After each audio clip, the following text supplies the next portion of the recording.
Can you hear me? Hi, I'm Kristi Smith, and thank you for having all of us here today. Excuse me.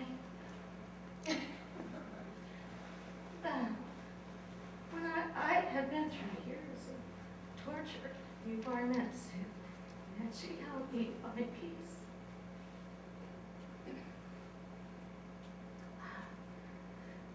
My dad was murdered December 15th, 1978.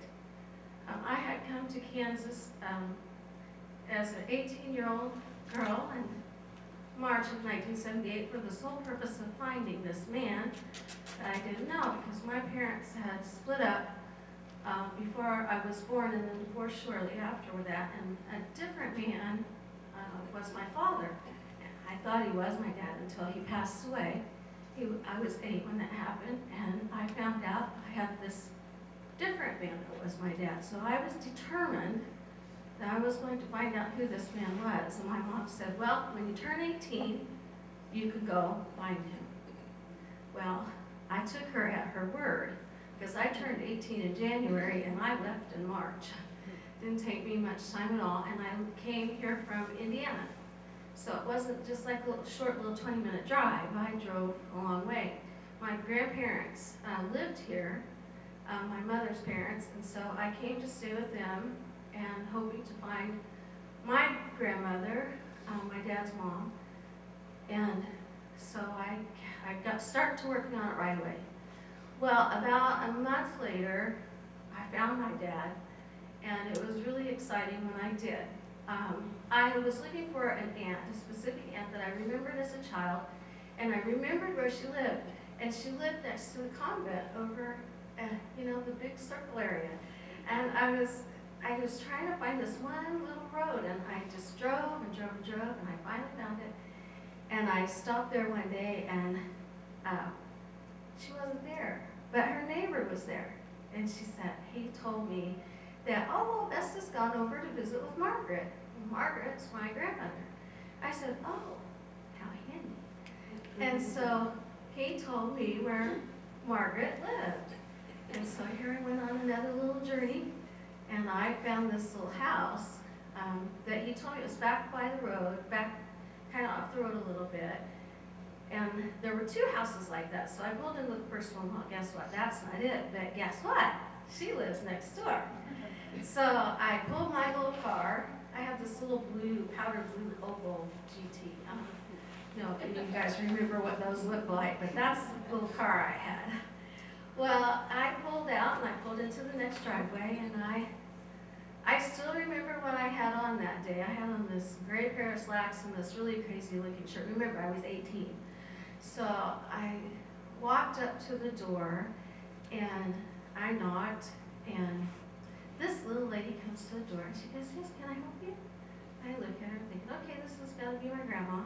I said, well, hello, my name is Kristi, and I am Jim and Shirley's daughter. I just didn't, you know, I didn't hem haw around, I just told her who I was. And she went, her mouth kind of dropped open a little bit. And she goes, well, just a second. She had this little dachshund that was running around behind her, and he was barking like crazy. And she said, let me put this dog up, and I'll be right back. Well, I stood out on this porch, and she didn't come back.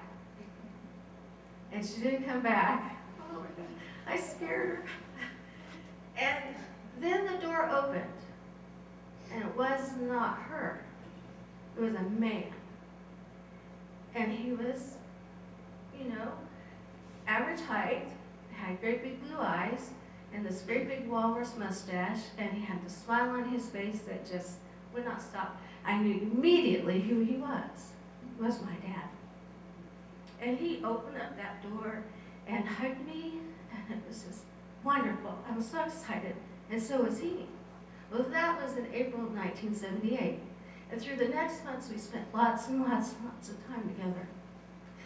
You know, it's amazing how you can never be around somebody for so many years and find out you're so much alike, because I'm just like my dad. We did so many things that are so similar. It was unbelievable. And I even have his short little stubby fingers and all kinds of really interesting biological things. But I do not wear the mustache, of course, but anyway, so over those months, he taught me a lot. It was awesome. I mean, he taught me about how to love people. He taught me how to be a true friend to people. He taught me how to be compassionate. I mean, it was really, really cool. Most of the time, although I did get my hand smacked a few times because I did things that weren't right, and he'd say, you know, and so I got in trouble a few times. Well, I remember those times, but mostly I remember all the really fun times we had. We did get in trouble one time because we were floating down the little Arkansas River in the rubber raft, and we weren't supposed to be doing that. So that's one time we got in trouble together. But then Christmas time was coming around. He turned 40 in October. Of course, I thought he was ancient. And then in December, of course, that was our very first Christmas together. And we were so excited. And he was really excited. He bought me all these little presents, and I felt that I hadn't bought him anything because I'm a poor 18-year-old person. I don't have any money.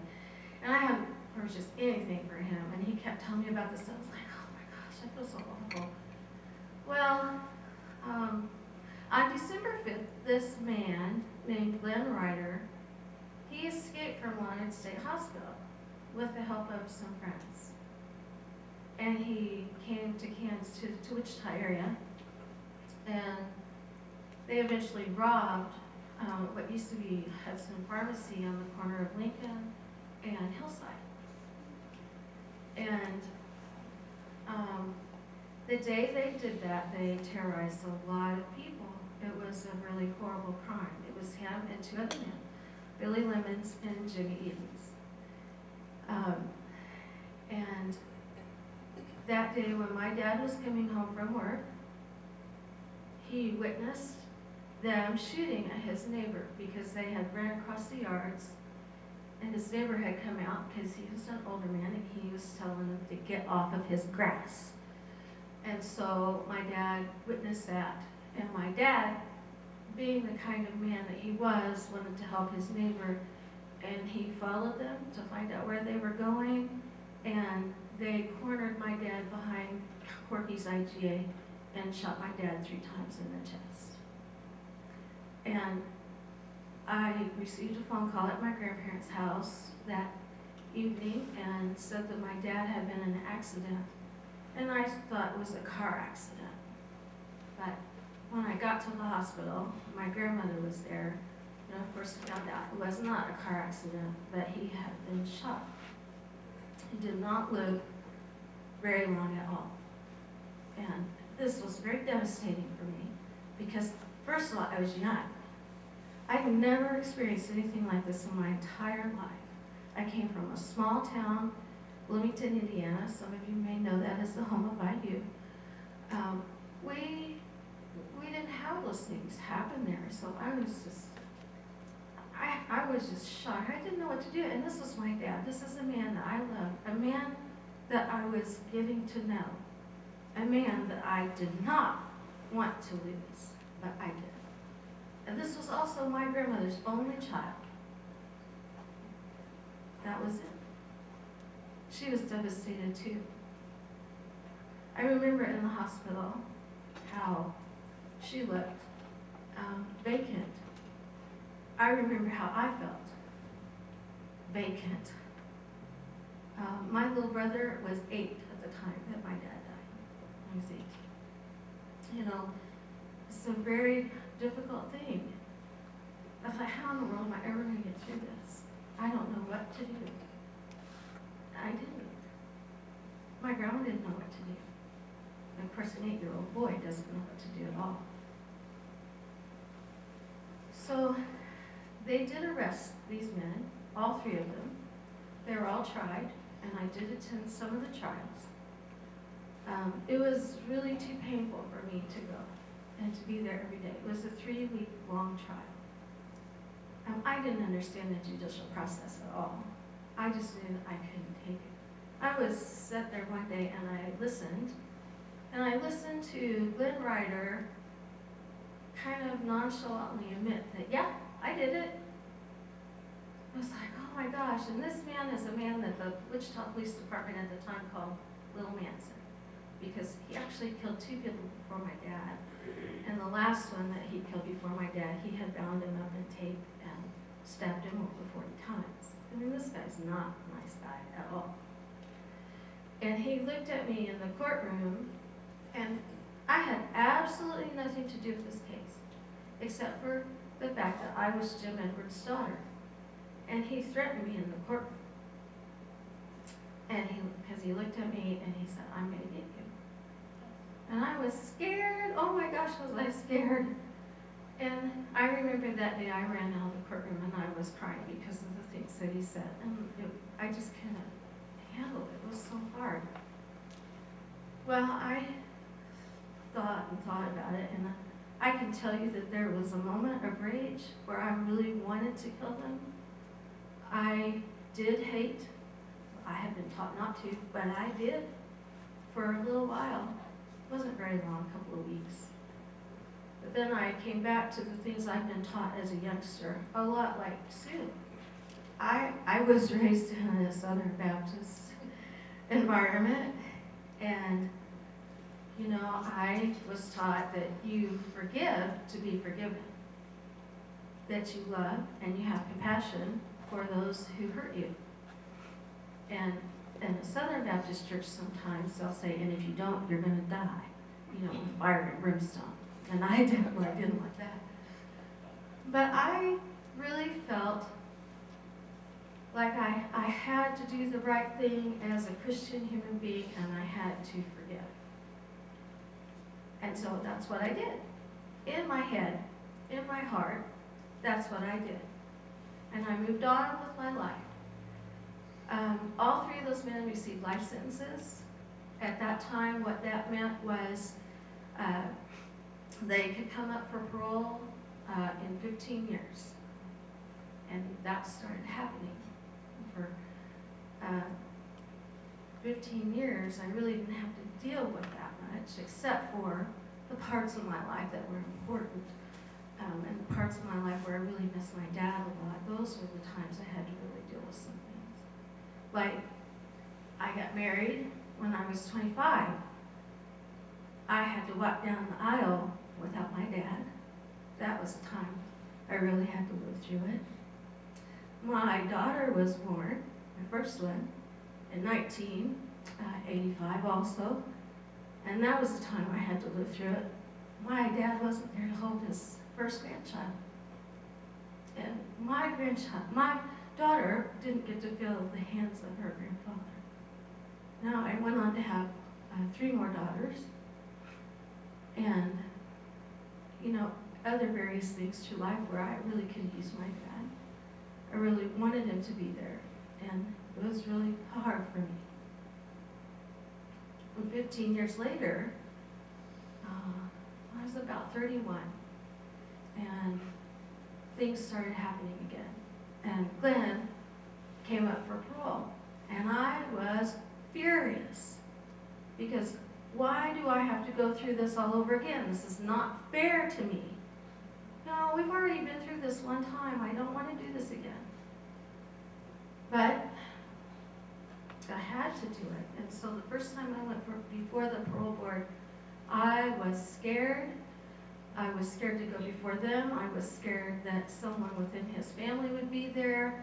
I was just scared. But I got through it. And of course I said, please don't let him out. I had people sign petitions and all of that stuff. Well, the next year, Billy came up for parole. And I was a little more calm, but I still had my little petition, and I was still asking people in my church and anybody else I knew to sign it to keep him in prison. Because you see, just because you forgive somebody doesn't mean you want the doors of the jail cell set open. And this lady in my church said, well, that's all good, but have you ever thought about telling them face to face that you forgive them? No. No, I had not. And I thought she was crazy. And guess what? She was not crazy. She was being led by the Lord to talk to me. and it didn't take very long at all. Within a matter of months, I was calling the Kansas Department of Corrections saying, well, when can I come see Billy Lemons? Well, no. I was like Sue, I didn't know I couldn't do that.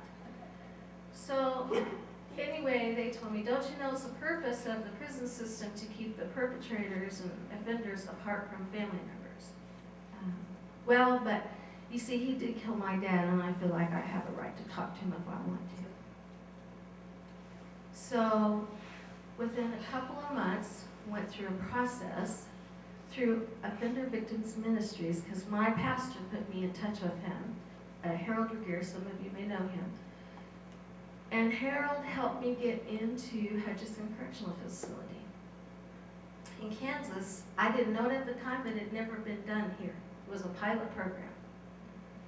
And I was a guinea pig, and I did not know that. Billy and I had to go through a process of writing letters to each other, and just to make sure that everything was kind of on the level.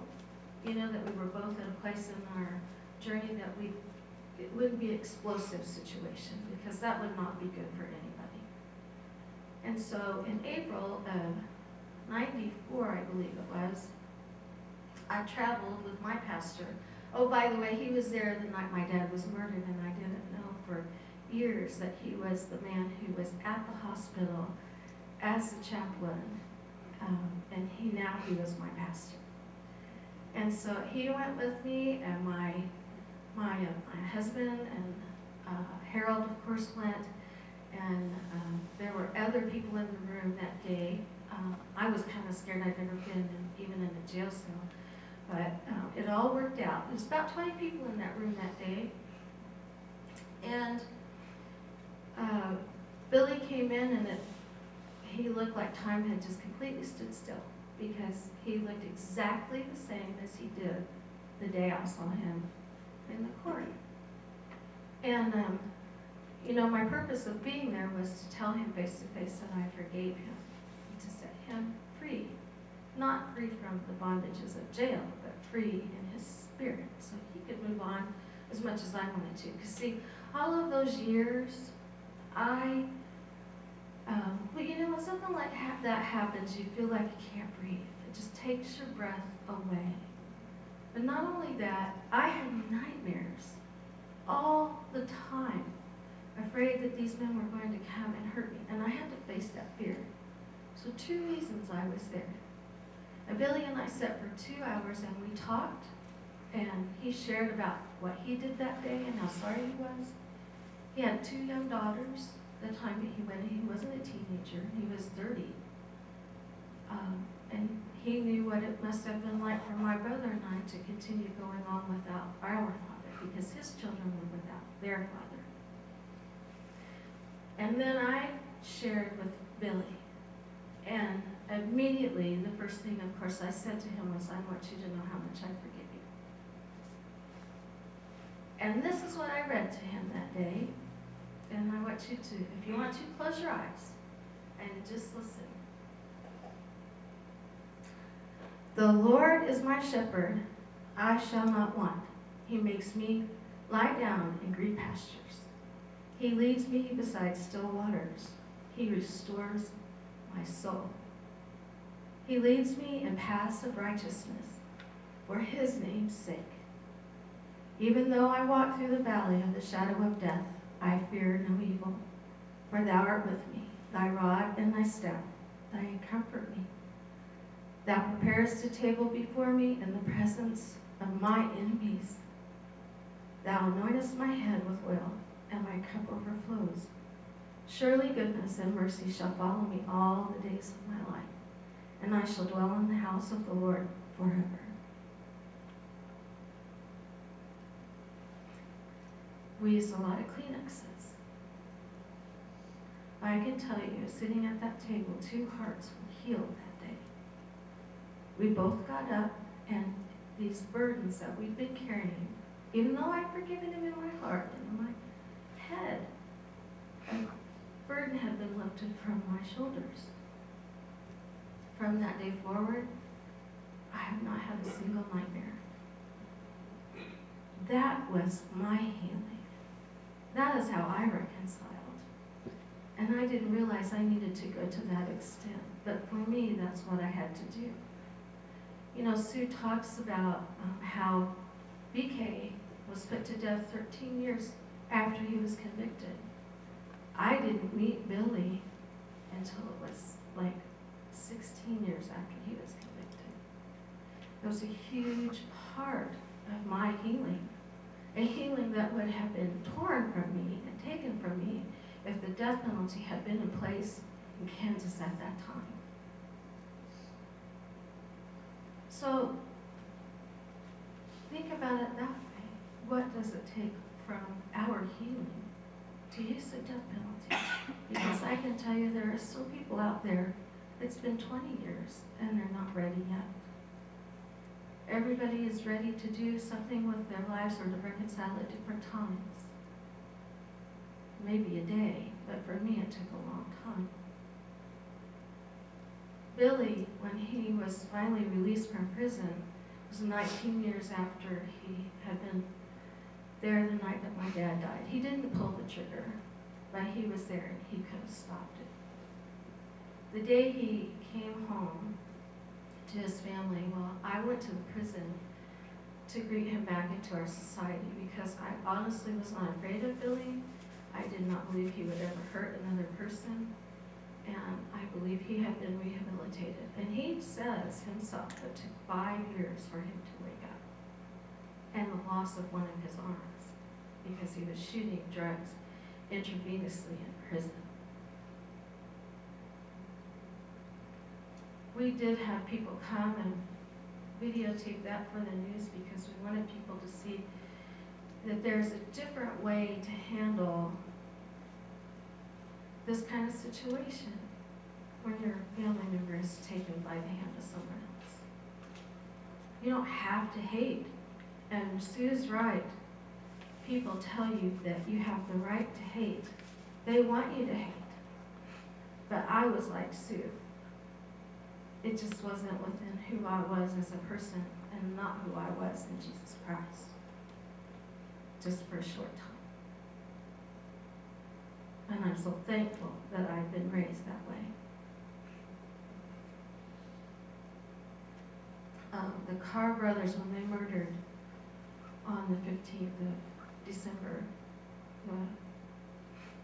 4 young individuals. It was a hard day for me because that was the anniversary date of my dad's death too. It was really hard for me. And so there's a kinship with them in a way.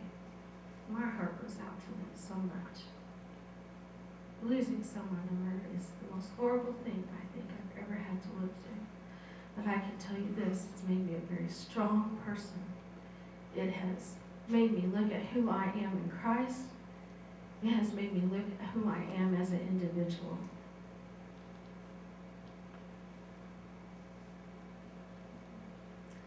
I am opposed to the death penalty purely on a moral basis. I do care about the financial aspect of it because I do think that we spend way too much money on the death penalty cases when some of that money should be going towards victims and victims' family members. I'll give you a good example right now because this just came to light recently for me. I didn't know this. The other 4 individuals who were killed the same December that the Carr Brothers did their killings, those 4 young people, 2 of those children, and I'll call them children because I have kids that age, they still don't have a headstone. It's been 10 years.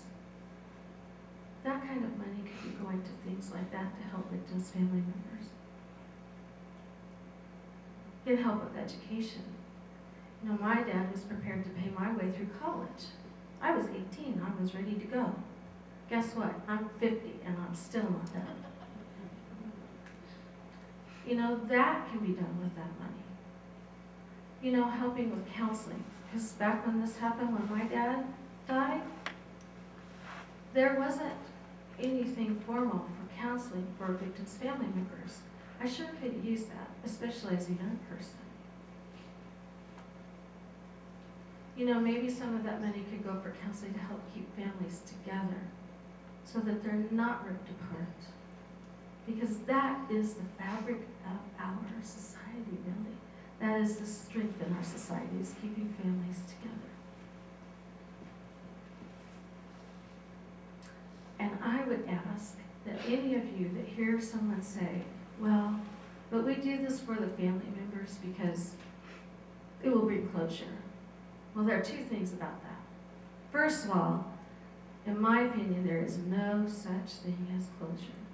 Because this happened when I was 18. I'm 50. I'll be hopefully 75 one day, but I'll still be going through this. This will still be a part of my life. It will still be part of what I use every day to learn with. It will never be closed. The second thing is, don't let people assume that murdering or killing the person who killed their family member is being done in their name. We want to do it in their name. Don't do that. Please don't assume that, and please don't let other people assume that that's what should be done. Because I definitely do not want anyone killed in my name, and I don't want anyone killed because of my father's name, because that is wrong, because my dad would not appreciate that very much. I want to thank you for listening and being here today.